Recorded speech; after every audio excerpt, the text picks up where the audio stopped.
जब सुने के होई भोजपुरी गाना बस बजे के चाही गाना।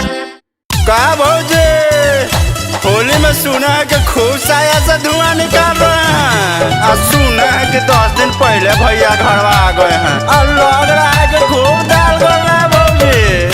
अरे का बतावे देवर जी, होली में तो जानवे नु करते हैं। कौन चीज? मैं तो फागुन का फायदा उठा रही हूँ, रंग मैदा में मिला के लगवा रही हूँ। खा नहीं रहे हैं? मैं तो फागुन का फायदा उठा रही हूँ, रंग मैदा में मिला के लगवा रही हूँ। बेडरूम में जाती हूँ सुत के डलवाती हूँ, बेडरूम में जाती हूँ सुत के डलवाती हूँ। तू क्यों लपक रहा है? अरे और सुनिएगा, पिचकारी टेढ़ हो जाएगा। अरे बताइए ना भौजी, और का चल रहा है? होली में भतरा चपक रहा है, साया से रंगवा टपक रहा है। होली में भतरा चपक रहा है, साया से रंगवा टपक रहा है। अरे हटिए, गाल मत छुइए। ओहो, अरे होली में पिचकारी का है मौसमात कीजिए, तनी ध्यान लेने दीजिए। कल भैया के बारिएगा, हमको डांटिएगा।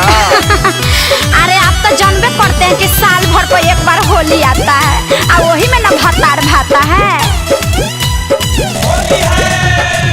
कभी लोटा से कभी बाल्टी से चोली में रंग ढरवाती हूँ मैं। धूरा माटी भुइया बैठ के अंदर बाहर घसवाती हूँ मैं। कभी लोटा से कभी बाल्टी से चोली में रंग ढरवाती हूँ मैं। धूरा माटी भुइया बैठ के अंदर बाहर घसवाती हूँ मैं।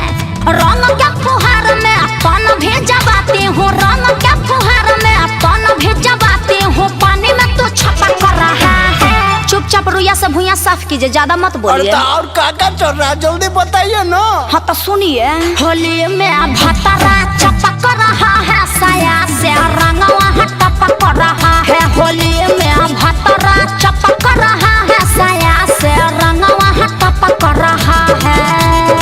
अरे होली में ऐसे दिखाइएगा तो किसी का तो मन बिगड़िए न जाएगा, डालिए न देगा।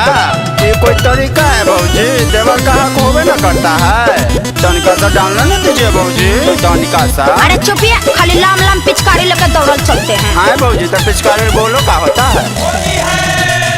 भांग पुआ पकौड़ी खा के मूड अपना बनाता है। नया या स्टाइल में अर्जुन शर्मा रंग मुझको लगाता है। भौजी के बुआ चाप चाप भांग पुआ पकौड़ी खा के मूड अपना बनाता है। नया या स्टाइल में अर्जुन शर्मा रंग मुझको लगाता है।